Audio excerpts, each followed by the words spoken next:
23 لوگ پاکستانی اخبارات کے حساب سے وہاں پہ جاں بحق ہو گئے ہیں۔ ہندوستانی اخبار ہندوستان ٹائمز کہتا ہے کہ 30 لوگ وہاں پہ جاں بحق ہو گئے ہیں، لیکن پاکستان کا کوئی بھی سرکاری ادارہ اس کی ذمہ داری نہیں لے رہا، اس کی ایکسپلینیشن آفر نہیں کر رہا ہے۔ ماضی میں ایسا بھی ہوا ہے کہ حملے ہوئے ہیں، کہا گیا کہ یہ حملہ ہی ہم نے نہیں کیا، کوڈ کاپٹر نے حملہ کیا ہے، یہ حملہ جو ہے وہ ٹی ٹی پی نے کیا ہے۔ ایمبیسڈر زلمے خلیل زاد جو افغانستان میں بھی اور عراق میں امریکہ کے ایمبیسڈر رہے ہیں، کچھ مہینے پہلے میں نے ان کا انٹرویو بھی کیا تھا، ان کی شخصیت سے آپ سب لوگ واقف ہیں۔ زلمے خلیل زاد نے ایک ٹویٹ کیا ہندوستان ٹائم کی سٹوری کو لگا کے، جس میں انہوں نے یہ کہا کہ یہ پاکستان ایئر فورس نے 30 لوگ جو ہیں اس کے حملے سے مارے گئے ہیں، ان کو اس کی ایکسپلینیشن دینی چاہیے۔ میں نے ان کو سوال یہ پوچھا کہ زلمے خلیل زاد صاحب، ایمبیسڈر صاحب، آپ کو کیسے پتہ چلا ہے کہ یہ پاکستان کی ایئر فورس نے کیے ہیں؟ یہ ہو سکتا ہے اسرائیلی ایئر فورس نے کیے ہوں، ہو سکتا ہے یہ ہندوستان کی ایئر فورس نے کیے ہوں، تو بھر یہ معاملہ ہے۔ اب چونکہ ہندوستان کا میں ذکر کر رہا ہوں، اسرائیل کا بھی ذکر ہو گیا، میں نے تھوڑی سی ریسرچ کی، بیکاز میں پہلے بھی کئی دفعہ اس کا ذکر کر چکا ہوں۔ ہندوستان میں آپ نے دیکھا کہ 1987-88 سے ایک بڑی ہی خوفناک فیروشس کشمیری موومنٹ شروع ہوئی ہندوستان کے جبر کے خلاف مقبوضہ جموں اور کشمیر میں، جسے انڈین فورسز نے جس کے اوپر بہت سختی سے کریک ڈاؤن کیا۔ لیکن اس سارے ٹائم پیریڈ میں سٹارٹنگ فرام 1988 سے لے کے آج تک یہ چیز چل رہی ہے۔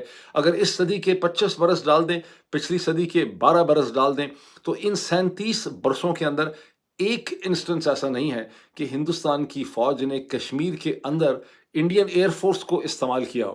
انہوں نے اسمال ویپنز کے ذریعے، چھوٹے چھوٹے جو ان کے آرمورڈ یا ان کی جو بھی انفینٹری کے یونٹس ہیں اس کے ذریعے، یا بیسکلی فٹ سولجرز کے ذریعے انہوں نے اس لڑائی کو لڑا ہے۔ یہ آسان لڑائی نہیں تھی، بیکاز بارڈر کے دوسری طرف سے پاکستان کے ادارے، انٹیلیجنس، فوج جو ہے وہ کشمیری انسرجنٹس کی مسلسل مدد کر رہی تھی۔ میں نے اور ریسرچ کی سمجھنے کے لیے کہ اس کی کیا وجہ ہے، تو مجھے پتہ چلا کہ برٹش جو تھے، جو برطانوی سامراج کی سرکار تھی، اس نے بر صغیر کے اندر ایئر فورس کو انڈکٹ کیا ارلی 20th سینچری میں، جو اس کے پاس ایک بڑا بنیادی ساخت کا جہاز تھا، بائی پلین کہتے تھے، بہت سے اس کے برانڈ نیم بھی ہیں، اور انہیں انہی پاکستان کے فاٹا کے اور ٹرائبل ایریاز میں استعمال کیا گیا 1920 میں، فرسٹ ورلڈ وار کے دوران 1920 میں، 1930 میں ٹرائبلز کے خلاف استعمال کیا گیا۔ یہ ٹریڈیشن وہاں سے تھا، اس کی دیکھا دیکھی 1950 اور 1960 میں ناگا اور میزو کے خلاف نارتھ ایسٹرن جو انسرجنسیز تھیں، وہاں انڈین ایئر فورس نے بھی اس کو استعمال کیا، بومنگ کی اپنے ہی لوگوں پہ۔ پھر 1971 کے بعد انڈین ایئر فورس نے اپنے ڈاکٹرائن کو ریوائز کیا، انہوں نے کہا کہ سب کنونشنل جو ایلیمنٹس ہیں اس کے خلاف استعمال تو ایئر فورس کو کیا جا سکتا ہے، لیکن استعمال نہیں کرنا چاہیے، اور اس کے بعد سے کوئی واقعہ ایسا ڈاکیومنٹڈ کم از کم نہیں ہے جہاں استعمال کیا گیا۔ میں نے دیکھا کہ 2009 میں انڈین ایئر فورس کے چیف کے سامنے دوبارہ پروپوزل رکھا گیا 2009 کے اندر کہ ماؤسٹ انسرجرز کے خلاف انڈین ایئر فورس کو یوز کیا جائے، لیکن انڈین ایئر فورس نے انڈین ملٹری ہائی کمانڈ کو اور انڈین پولیٹیکل لیڈرشپ کو کہا کہ نہیں، ایئر فورس کو انڈکٹ نہیں کرنا چاہیے، اس کے کانسیکوینسز غلط نکلتے ہیں۔ میری بڑی خواہش ہے پاکستان کے ایئر فورس چیف، بہت اچھی ان کی پرفارمنس رہی، 7 مئی کو ان کی بڑی تعریف کی جائے، جتنی بھی کی جائے کم ہے۔ یہ اور بات ہے کہ اس سے کچھ عرصہ پہلے کرپشن کے بہت سے الزامات کے اوپر پاکستان کے ایئر فورس کے جو چیف ہیں بڑے پریشان رہے، بعض وی لاگرز جو ہیں وہ ان کے خلاف پروگرامز کرتے رہے۔ میں نے کبھی کسی بھی آفیسر کے خلاف اس قسم کے پروگرام نہیں کیے، لیکن میں سمجھتا ہوں اس ناطے کم از کم میں ان کو ان کی ذمہ داری یاد دلا سکتا ہوں، ان سے یہ ریکویسٹ کر سکتا ہوں ایئر مارشل صاحب سے، ایئر چیف سے، کہ آپ کو کم از کم اگر آپ میں واقعی ہی ہمت اور اسپائنل کارڈ ہے، ہندوستان سے لڑنے کے لیے اتنی ہمت نہیں چاہیے۔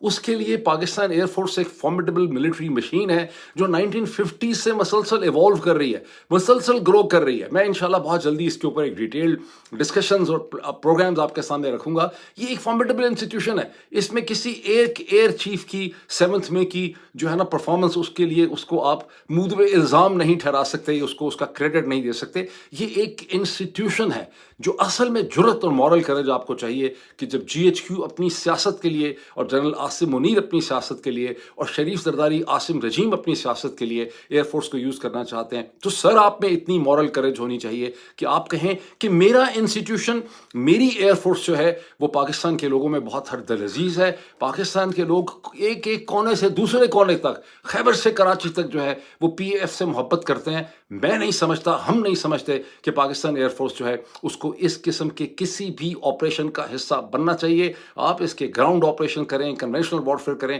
پلیز اس کو ایئر فورس کو اس میں نہ لے کے آئیں۔ آخر وہ بھی تو ایک ایئر چیف تھے جن کو جب جنرل مشرف نے کہا تھا کارگل میں، جب ہندوستان کی ایئر فورس نے حملے کرنے شروع کیے کارگل کے اوپر، تو پاکستان ایئر فورس کو کہا گیا کہ پاکستان ایئر فورس جواب دے۔ پاکستان ایئر فورس نے کہا کہ چونکہ یہ آپریشن ہمارے سے ڈسکس ہی نہیں ہوا تھا، ہم اس کو فیسیبل ہی نہیں سمجھتے، ہم اگر اس میں حصہ بنیں گے تو یہ جنگ ہو جائے گی، اس کی امپلیکیشنز ہیں۔ پی اے ایف نے ٹکا جواب دے دیا تھا جنرل مشرف کو۔ آج بھی پاکستان ایئر فورس کو ہمت چاہیے کہ وہ کہیں کہ ہمیں پلیز ہمیں ان چیزوں کے اندر انوالو نہ کریں، ہم ایک نیشنل انسٹیٹیوشن ہیں، لیٹس ویٹ فار اٹ۔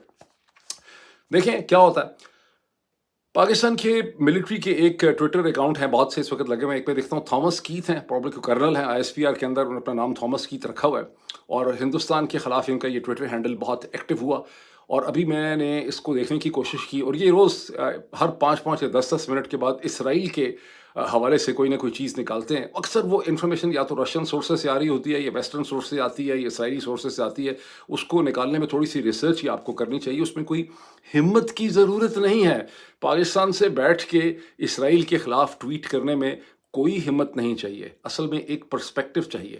تو میں نے بڑا غور کیا، میرا دل چاہا کہ شاید تھامس کیتھ کے اکاؤنٹ سے جو، اور جب اسے کہتے ہیں دوحہ کے اوپر حملہ ہوا اسرائیل کا، تو میں دیکھ رہا تھا کہ تھامس کیتھ کی طرح کے بہت سے جو پاکستانی ملٹری کے اکاؤنٹس تھے، وہ ہمیں بتا رہے تھے کہ یہ جہازوں کی ٹریجیکٹری کیا تھی، روٹ کیا تھا، یہ جارڈن کے اوپر سے آئے، یہ سعودی عرب کے اوپر سے آئے۔ تو میرے دل میں شاید خواہش تھی، میرے دل میں ایک گمان ہوا کہ شاید تھامس کیتھ نے تیرا ویلی کے اوپر بھی بتایا ہو کہ یہ جہاز کس کے تھے۔ ISPR کے جہاز تھے، افغان طالبان کے تھے، TTP کے تھے، ہندوستان کے تھے، پاکستان ایئر فورس کے تھے، ملٹری ایوی ایشن کے تھے۔ ISI اپنے جہاز اڑا رہی ہے، کوئی کوڈ کاپٹر اڑا رہی ہے، لیکن خاموش، ٹوٹل سائلنس آف ڈیتھ وہاں پہ۔ سارا ذکر غازہ کا، سارا ذکر جو ہے فلسطینیوں کا۔ فلسطین کے لیے آواز اٹھانے کے لیے کوئی ہمت نہیں چاہیے پاکستان سے، ترکی سے بیٹھ کے۔ فلسطینیوں کا ذکر کرنا ایک ڈائیورژن ہے۔ ہمت اس وقت چاہیے ہوتی ہے جب آپ نے اپنے سسٹم، اپنا گند، اپنا جرم جو ہے وہ ننگا کرنا ہوتا ہے، بیکاز جب آپ اس جرم کو ننگا کرتے ہیں پھر آپ کو قادیانی بھی کہا جاتا ہے، آپ کو کافر بھی کہا جاتا ہے، آپ کو اسرائیل کا ایجنٹ بھی کہا جاتا ہے، آپ کو ہندوستان کا ایجنٹ بھی کہا جاتا ہے، آپ کی جائیداد ختم ہو جاتی ہے، آپ کے اکاؤنٹس بند ہو جاتے ہیں، آپ کے بیوی بچوں کی زندگی اجیرن ہو جاتی ہے، آپ کو ہر وقت خطرات کا سامنا کرنا پڑتا ہے جب آپ اپنے سسٹم کے خلاف آواز اٹھاتے ہیں۔ اور ان لائک پاکستان، ہزاروں اسرائیلی، ہزاروں یہودی جو ہیں وہ اپنے سسٹم کے خلاف آواز اٹھاتے ہیں، اس کے خلاف پروٹیسٹ کرتے ہیں، اس کے خلاف لکھتے ہیں، وہ ویلاگ کرتے ہیں، وہ اخبار میں لکھتے ہیں، وہ ایڈیٹرز ہیں، وہ ایکٹیوسٹ ہیں، وہ مار کھاتے ہیں، وہ اریسٹ ہوتے ہیں، اپنے سسٹم کے خلاف نکلتے ہیں۔ یہ وہ اخلاقی ہمت ہے جو یہودیوں میں تو ہے لیکن مسلمانوں میں نہیں ہے۔ یہ وہ اخلاقی ہمت ہے جو جیوز میں، اسرائیلیز میں تو ہے لیکن وہ پاکستانیوں کے اندر اخلاقی ہمت نہیں ہے۔ جو کچھ خیبر پختونخوا کے علاقوں میں ہو رہا ہے، سب سے بڑے اس کے ذمہ دار ہمارے پنجاب کے لوگ ہیں۔ پنجاب کے لوگوں کو شعوری طور پہ اٹھنا ہے۔ آپ سوئے پڑے ہیں، آپ کے دماغ موٹے ہیں، چربی چڑھی، آپ کو سمجھ نہیں آ رہی کہ یہ سارا کا سارا ظلم و ستم جو ہے یہ آپ کے نام کے اوپر کیا جا رہا ہے۔ میں مزید اس کی تفصیلات جو ہے وہ میں آپ سے شیئر کرتا ہوں۔ پاکستان آرمی کے بعض اکاؤنٹس میں نے دیکھے ٹویٹر کے اوپر، وہ یہ کہہ رہے ہیں کہ یہ تو CT آپریشنز ہیں، یعنی کاؤنٹر ٹیرر آپریشنز ہیں، یہ بڑے ضروری ہیں، ان میں اس قسم کا کولیٹرل ڈیمیج تو ہوتا ہی ہے، انہیں جاری رکھنا چاہیے۔ اگر یہ کولیٹرل ڈیمیج ہوتا ہی ہے اور یہ کاؤنٹر ٹیرر آپریشن ہے اور اس کے بغیر گزارا نہیں ہوتا، تو اسرائیل کا پرائم منسٹر نیتن یاہو بھی تو یہی کہتا ہے کہ حماس نے 2 3 دن میں 1200 میرے لوگ مار ڈالے، ہزاروں اور زخمی کر دیے، 250 لوگوں کو اٹھا کے چلے گئے، یہ فتنہ ہے، یہ روٹ کاز ہے، جب تک میں ان دہشت گردوں کو تباہ نہیں کر دوں گا اسی وقت تک مسئلے کا حل نہیں نکلے گا۔ اس نیتن یاہو کے آرگومنٹ میں اور آپ کے یہ جو سارے کے سارے اپولوجیٹک آرگومنٹس ہیں، اس میں فرق ہے کیا؟ لیکن اصل میں نیتن یاہو بکواس کرتا ہے۔ نیتن یاہو ہی کی ساری پالیسیز ہیں جس کے نتیجے میں اسرائیل کو 7 اکتوبر کا دن دیکھنا پڑا۔ 7 اکتوبر ایک پولیٹیکل اور پالیسی فیلئر تھا۔ درجنوں مواقع ملے اوسلو ایکارڈ سے لے کے 7 اکتوبر کے درمیان میں نیتن یاہو کو، اسرائیلی پولیٹیشنز کو، کہ امن کرتے، ایک ڈیوریبل امن ہو جاتا، 1 اسٹیٹ سولوشن، 2 اسٹیٹ سولوشن۔ انہوں نے تمام مواقع کو اپنی پولیٹیکل خود غرضی کے اندر ضائع کر دیا۔ فاٹا میں جو صورتحال ہے، خیبر پختونخوا میں جو صورتحال ہے، بلوچستان میں جو صورتحال ہے، اس کے لیے بھی پاکستان کے سول اور ملٹری پالیسی ڈیسیجن میکرز جو اکثر پنڈی اور لاہور کے درمیان میں پائے جاتے ہیں، یہ انہی کی ذمہ داری ہے۔ آرگیومنٹ ان کا کیا ہے ان منافقوں کا؟ آرگیومنٹ ان کا یہ ہے کہ یہ ٹی ٹی پی اور یہ ارسوائل اور یہ فاٹا کے لوگ جو ہیں، یہ تو ایک خاص قسم کا اسلام مانگتے ہیں، یہ ایک پریمیٹیو میڈیول قسم کی شورا مانگتے ہیں، یہ شرعی نظام مانگتے ہیں، یہ تو آئین کو نہیں مانتے، کانسٹیٹیوشن کے اندر ہم ان کو یہ چیزیں نہیں دے سکتے، یہ پاکستان کے قانون کے خلاف۔ یہ سب بکواس ہے۔ کانسٹیٹیوشن کو آپ مانگتے ہیں، کانسٹیٹیوشن کو جی ایچ کیو مانتا ہے؟ کیا field marshal Ayub Khan constitution کو مانتے تھے؟ کیا یحییٰ خان کانسٹیٹیوشن کو مانتا تھا؟ کیا ایوب خان، کیا ذوالفقار علی بھٹو جس نے آئین بنا کے اس کو توڑنا شروع کر دیا، وہ مانتا تھا آئین کو؟ اس کے بعد جنرل ضیاء اللہ کھایا جس نے ذوالفقار علی بھٹو کو پھانسی چڑھا دیا، کیا وہ آئین کو مانتا تھا؟ کیا نواز شریف آئین کو مانتا تھا؟ کیا بے نظیر آئین کو مانتی تھی؟ کیا سپریم کورٹ کے جج آئین کو مانتے ہیں؟ کیا ہائی کورٹ کے جج آئین کو مانتے ہیں؟ کہ پولیس آئین کو مانتی ہے؟ کیا یہ جو سب کچھ ہوا ہے پچھلے 3 سال سے پاکستان کے اندر عمران خان کی حکومت کو ختم کرنے کے لیے، اس میں کیا کہیں آپ کو آئین کا قطرہ، مولیکیول اور ایٹم بھی نظر آیا ہے؟ ابھی پچھلے دیکھیں 24 گھنٹوں میں کیا آرگومنٹ ہوا ہے کہ سپریم کورٹ کے رجسٹرار نے ان 5 اسلام آباد ہائی کورٹ کے جج صاحبان کی پٹیشن کو رد کر دیا ہے، جس میں جسٹس بابر ستار تھے، جس میں اور کیانی صاحب تھے۔ سب لوگ مارچ کر کے سپریم کورٹ سے انصاف مانگنے کے لیے گئے تھے، اسلام آباد ہائی کورٹ کے جج صاحبان۔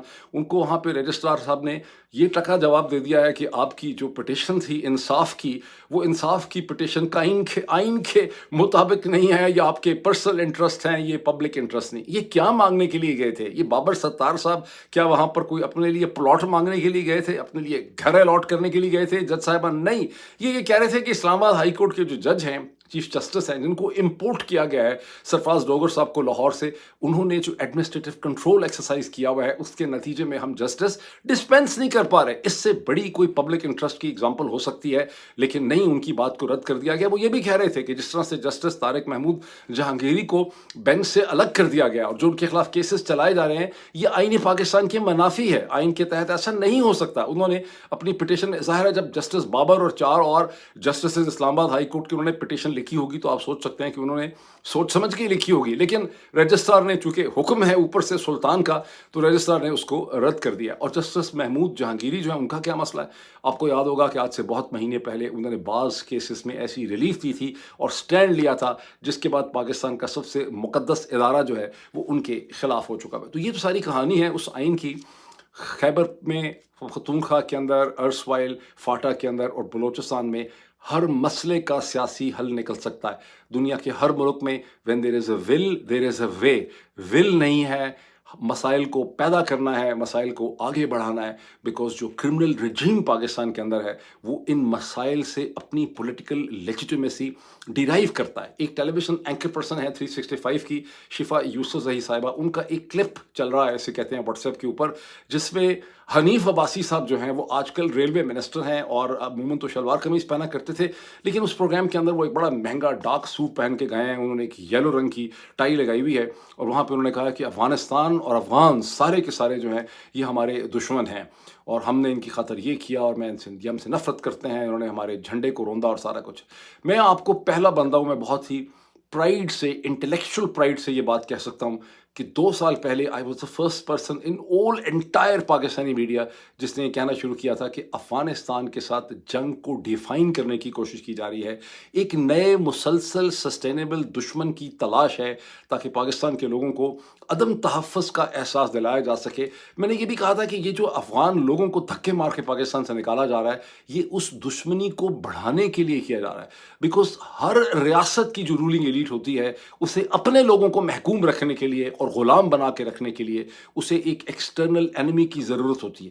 وہ ایکسٹرنل اینمی ہندوستان بھی ہو سکتا ہے، مغرب کی صورت میں وہ ایکسٹرنل اینمی اسلام اور مسلمان ہو سکتے ہیں، وہ عرب ہو سکتے ہیں، عربوں کے کیس میں وہ ایکسٹرنل اینمی اسرائیل ہو سکتا ہے۔ جب ہماری عقل موٹی ہو جاتی ہے تو ہمیں چیزیں سمجھ نہیں آتی۔ مزید آپ کے شیئر کرتا ہوں۔ اب پاکستانی سیاست کے تسلسل میں محترمہ علیمہ خان صاحبہ کا عمران خان کی ہمشیرہ جو پیغام لے کر آئی ہیں عمران خان کا، اس کا بھی ذکر ہو جائے۔ وہ کہتی ہیں یہ 4 نکاتی ایجنڈا ہے، 4 پوائنٹس ہیں عمران خان کے میسج کے، جو آج کی جو ملاقات ہوئی ہے اس حوالے سے۔ پہلا تو یہ ہے کہ وہ توشہ خانے کے حوالے کے کیس میں کہتے ہیں کہ جب مین وٹنس کریک کر گیا جس کی گواہی کے اوپر پورا کیس بنایا گیا تھا، اور اس کے بعد جب بریگیڈیئر محمد احمد جو ان کے ملٹری سیکرٹری تھے اور کرنل ریحان نے اپنی گواہی میں یہ کہا کہ جو کچھ انہوں نے کیا وہ ایز پر ڈاکومنٹیشن کیا، تو یہ کیس کولیپس کر جاتا تھا اگر کوئی رول آف لا ہو اور اگر اس کے پیچھے کوئی پالیٹکس نہ ہو، تو ایز پر تو کانسٹیٹیوشن تو اسے کولیپس کر دینا چاہیے تھا۔ دوسری بات انہوں نے کی کہ پاکستان کی کرکٹ کے اب یہ حالات ہو چکے ہیں۔ 2021 کا میرا خیال انہوں نے کہا کہ پاکستان نے ہندوستان سے 10 وکٹوں سے میچ جیتا تھا، لیکن اب صورتحال یہ ہو چکی ہے کہ اب جب تک جنرل عاصم منیر اور محسن نقوی کو جانا پڑے گا اوپننگ بیٹسمین، اور ان کے ساتھ 3 امپائر چاہیے، 3 امپائر۔ وہ 3 امپائر کون سے ہیں؟ ایک قاضی فائز چیسا، ایک سرفراز ڈوگر صاحب، اور ایک سلطان راجہ جو ہے نا، جو الیکشن کمیشن کے پاکستان الیکشن کمیشن کے سکندر سلطان راجہ صاحب۔ یہ 3 امپائر چاہیے پاکستان کو کرکٹ کا میچ جیتنے کے لیے۔ جنرل عاصم منیر کے حوالے سے انہوں نے کہا کہ جنرل عاصم منیر نے جو کچھ کیا وہ اپنے ذاتی اقتدار کے لیے انہوں نے کیا۔ بڑی انٹرسٹنگ بات ہے کہ اگلے ہی سانس میں محترمہ علیمہ خان یہ کہتی ہیں کہ عمران خان یہ کہتے ہیں کہ ہم نے گزشتہ چند مہینوں یا سالوں میں اسٹیبلشمنٹ سے بات کرنے کی جو بھی کوشش کی ہے وہ ناکام ہو گئی۔ اصل میں آپ نے اسٹیبلشمنٹ سے کب بات کرنے کی کوشش کی ہے؟ کیونکہ اسٹیبلشمنٹ تو پاکستان میں ہے کوئی نہیں، پاکستان میں تو صرف جنرل عاصم منیر ہی ہیں۔ تو بیسیکلی جنرل عاصم منیر سے جو بھی بات کرنے کی کوشش کی ہے، میں تشریح کر رہا ہوں اس کی، وہ ناکام ہو چکی ہے۔ اسی لیے لوگوں کو سڑکوں پہ نکلنا ہوگا، مظاہرہ کرنا ہوگا، اور اس حوالے سے سڑکوں پہ نکلنے کی خاص بات نہیں ہو رہی۔ 27 ستمبر کو ایک بہت گرینڈ جلسہ اور ریلی آرگنائز کی جا رہی ہے پشاور کے سیف مقام میں، لیکن عمران خان توقع یہ کرتے ہیں کہ پنجاب سے بھی لوگ جائیں گے اس میں شرکت کرنے کے لیے، اور پھر عمران خان کہتے ہیں کہ اس کی ذمہ داری جو ہے وہ علی امین گنڈا پور اور جنید اکبر صاحب کو دے دی گئی ہے۔ اب عمران خان بھی اچھی طرح جانتے ہیں کہ علی امین گنڈا پور کی بڑی مجبوریاں ہیں، ان کا دل کہیں اور ہے، ان کا دماغ کہیں اور ہے، ساری کہانی، لیکن عمران خان کی بھی مجبوری ہے کہ وہ اب علی امین گنڈا پور سے اسٹیج کے اوپر جان نہیں چھوڑا سکتے۔ ہوگا کیا 27 ستمبر کو؟ میرا خیال ہے علی امین گنڈا پور میں اور جو پشاور کے اندر ISI کا سیکٹر کمانڈر یا GHQ کو نمائندہ ہوگا، اس کے درمیان میں ایک نیگوسیشن ہوگی۔ وہ کہے گا 10,000 سے زیادہ لوگ نہیں ہونے چاہیے، علی امین گنڈا پور کہیں گے یار عمران خان مجھ سے ناراض ہو جائیں گے، میری لیڈرشپ کا مسئلہ ہے، مجھے 30,000 بندے اکٹھے کرنے دیں۔ ان دی اینڈ کو میرا خیال ہے 20,000 لوگوں کے اوپر دونوں کے آپس میں کمپرومائز ہو جائے گا اور ایک کنٹرولڈ قسم کا جلسہ ہوگا۔ انالیسس تو یہی ریویل کرتا ہے۔ اب دیکھیں آگے جنید اکبر اس میں کوئی ہمت دکھا دیں تو کچھ ہو جائے، لیٹ سی۔ بہرحال علی بہت ایک انٹرسٹنگ بات انہوں نے کی عمران خان صاحب نے اپنے میسج میں، اور وہ بات انہوں نے کی کہ سعودی پاکستان جو دفاعی معاہدہ ہے اسے وہ افرم کرتے ہیں، سپورٹ کرتے ہیں۔ انہوں نے یہ کہا کہ پاکستان کے انٹرنیشنل لنکیجز ہونے چاہیے۔ یہاں تو بات منطقی ہے، لاجیکل ہے کہ پاکستان کے مشرق وسطیٰ میں اور دنیا کے ساتھ لنکیجز ہونے چاہیے، پاکستانی ریاست کا لیوریج بڑھنا چاہیے، لیکن جو اگلی چیز ان کو کوٹ کرتے ہوئے محترمہ علیمہ خان نے کہی وہ تھوڑی سی مشکل ہے، ہضم نہیں ہوتی۔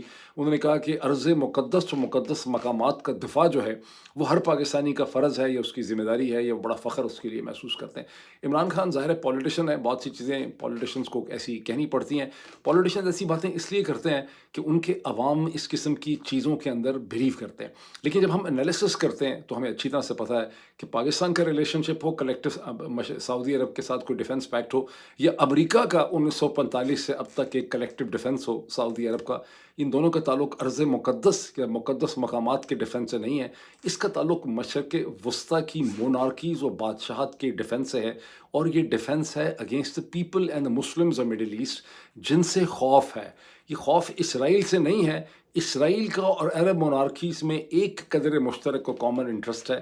اسرائیل بھی یہ چاہتا ہے کہ مونارکیز کنٹینیو کریں، کیونکہ اگر مونارکیز فال کر جائیں، ڈکٹیٹرشپس فال کر جائیں، تو پھر لوگوں کی حکومت آ جائے گی، لوگوں کی حکومتیں ہوں گی تو وہ زیادہ اسرائیل کے خلاف ہوں گی۔ آگے ایران کے ساتھ اسی قسم کا مسئلہ جو ہے وہ ان کا بنا ہوا ہے، اور یہی وجہ ہے کہ عرب اسپرنگ کے بعد محمد مرسی کی ایجپٹ میں جو حکومت تھی اس کے 2 دشمن تھے، ایک سعودی عرب اور دوسرا اس کا دشمن تھا اسرائیل، کیونکہ اس حکومت سے خطرہ جو ہے وہ محسوس کیا جاتا تھا۔ بہرحال آئی ہوپ کہ many people can understand these nice points کہ پولیٹیشنس کو ایسی باتیں کہنی پڑ جاتی ہیں اور ہمیں بھی ایک کان سے سن کے دوسرے کان سے نکال دینی چاہیے۔ بہت سے اور ایشوز ہیں۔ آج ہی کے دن میں فرانس اور سعودی عرب نے ان کا ایک بہت امپورٹنٹ انیشیٹو ہے یونائٹڈ نیشن جنرل اسمبلی میں، and this is in fact